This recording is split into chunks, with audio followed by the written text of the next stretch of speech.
पर द्रव्य को परित्याग पाया, ज्ञानमय निज आत्मा, शतवार उनको हो नमन, निष्कर्म जो परमात्मा।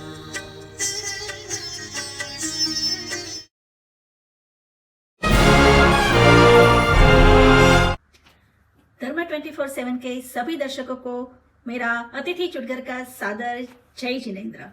आशा करती हूँ कि आप सब स्वस्थ और सलामत होंगे। हर बार की तरह आज भी होने जा रहा है ज्ञान का स्वतंत्र स्वयंवर। आपके मैसेजेस और पब्लिक डिमांड के कारण आज की हमारी पैनल डिस्कशन का टॉपिक है 4 अभाव को समझने से जॉइंट फैमिली और पर्सनल रिलेशन को कैसे बचाया जा सकता है।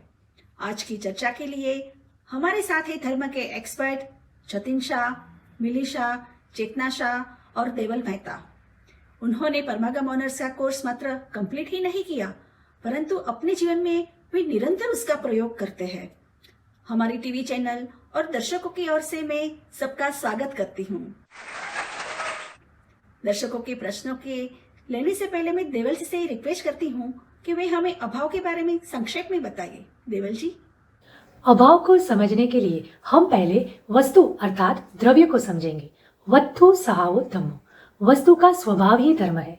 विश्व में जाति अपेक्षा 6 वस्तुएं पाई जाती है: जीव, पुद्गल, धर्म, अधर्म, आकाश, काल।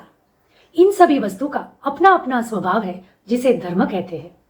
जैन शास्त्र तत्वार्थ सूत्र में बताया है कि उत्पाद व्यय द्रव्य युक्तम सत, अर्थात स्थायी रहकर निरंतर परिणमन करना। वस्तु अनेकांतात्मक है जिसमें अनंत धर्म, अनंत शक्ति तथा अनंत गुण पाए जाते हैं। उनमें से एक भाव अभाव धर्म है जिसे आधार बनाकर हम आज की ज्वलन समस्या का निराकरण करेंगे। अभाव क्या है? एक का दूसरे में नहीं होना उसे अभाव कहते हैं, जिसके 4 प्रकार है, जिसमें प्राग भाव, प्रध्वंसा भाव और अन्योन्य भाव पर्याय का स्वभाव है और अत्यंताभाव द्रव्य का स्वभाव है। अब हम अपने दर्शकों के द्वारा भेजे हुए प्रश्नों में से पहला प्रश्न लंदन निवासी भरत जी का लेते हैं। वह कहते हैं कि बहुत वर्षों की मेहनत के बाद मैंने यह मेरा बिजनेस एम्पायर खड़ा किया है। कहने के लिए मेरे पास सब कुछ है, इज्जत, पैसा, परिवार, लेकिन मुझे एक बात खटकती है। मेरे परिवारजन पैसे पानी की तरह बहा रहे हैं। 5 स्टार होटल में जाना, घूमना फिरना आदि, जूते से लेकर टोपी तक सब ब्रांडेड चाहिए।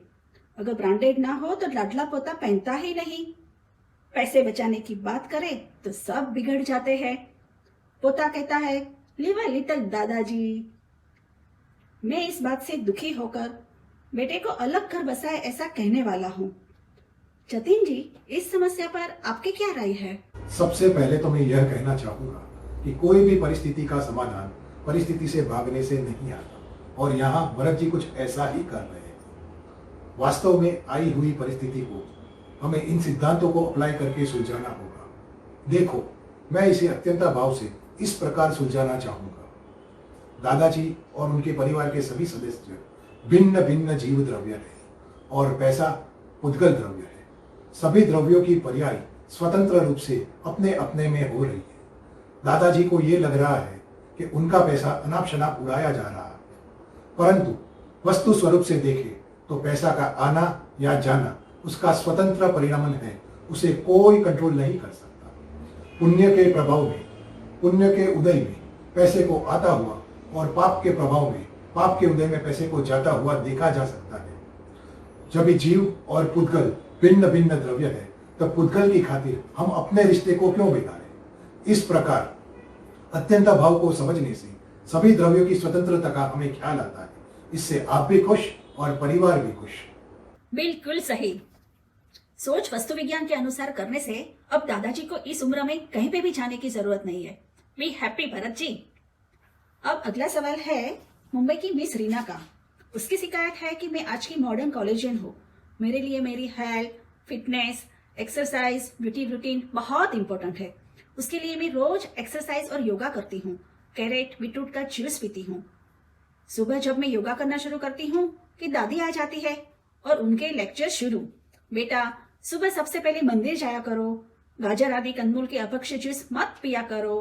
वॉक के लिए गार्डन में जाने पर उनकी रोक टोक शुरू कि घास पर मत चलो, वहां एकेंद्रिय जीव होते हैं, उनमें भगवान बनने की शक्ति है, पूरा मूड बिगाड़ देती है।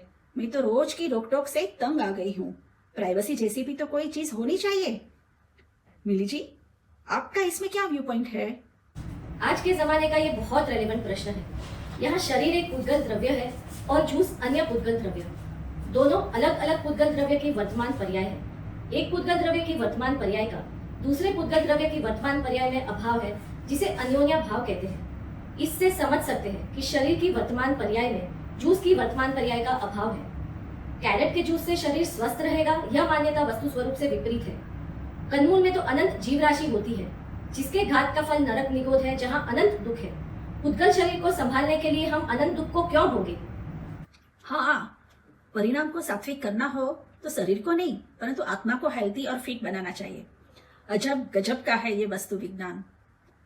अब समय की मर्यादा को ध्यान में रखते हुए आज का लास्ट प्रश्न है एक पति देव का। वैसे तो पतियों की बहुत कम सुनी जाती है, लेकिन आज इस माध्यम से उनकी भी सुन लेते हैं। वे कहते हैं कि मैं अपने परिवार को बहुत प्यार करता हूँ और सबको खुश रखना चाहता हूँ, परंतु मेरी पत्नी हमेशा भूतकाल की यादों में और भविष्य की चिंता में दुखी रहती है, जिस कारण घर के सभी सदस्य, मम्मी, पापा, भाई और मैं दुखी हो जाते हैं। हमारी शादी को 5 साल हो गए, फिर भी वो अपने मायके को याद करके उसे कंपेयर करके दुखी होती है। हमारे घर की सिस्टम वैसे थी, वहाँ त्योहार ऐसे मनाते थे, खाना ऐसे पकाते थे, परंतु यहाँ ऐसा है। और इतना ही नहीं, अब तो भविष्य को लेकर भी बहुत चिंतित रहती है। अरे, हमने फ्यूचर के लिए कोई सेविंग ही नहीं की, कब तक हम परिवार के पीछे पैसे खर्च करते रहेंगे? ऐसा ही चला तो अपना और अपने बच्चों के भविष्य का क्या होगा? हमें अलग होकर अपना भविष्य सिक्योर कर लेना चाहिए। ये रोज का सिलसिला चालू हो गया है। मुझे मेरा परिवार भी बचाना है और पत्नी को भी खुश रखना है। समझ में नहीं आ रहा कि मैं अब क्या करूं। चेतना जी, इसमें आपकी क्या राय है?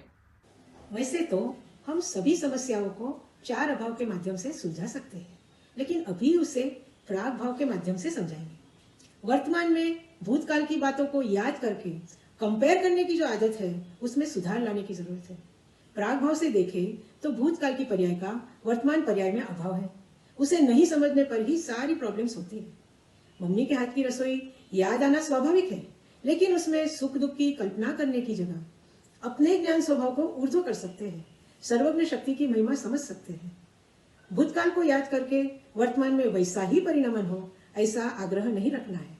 अभी जो पर्याय वर्तमान रूप में आई है, वो अपने समय का सत्य है। उसे बदलने में इंद्र, नरेंद्र, जिनेंद्र भी समर्थ नहीं है। यह वस्तु का स्वरूप है, जिसके आगे किसी की नहीं चलती।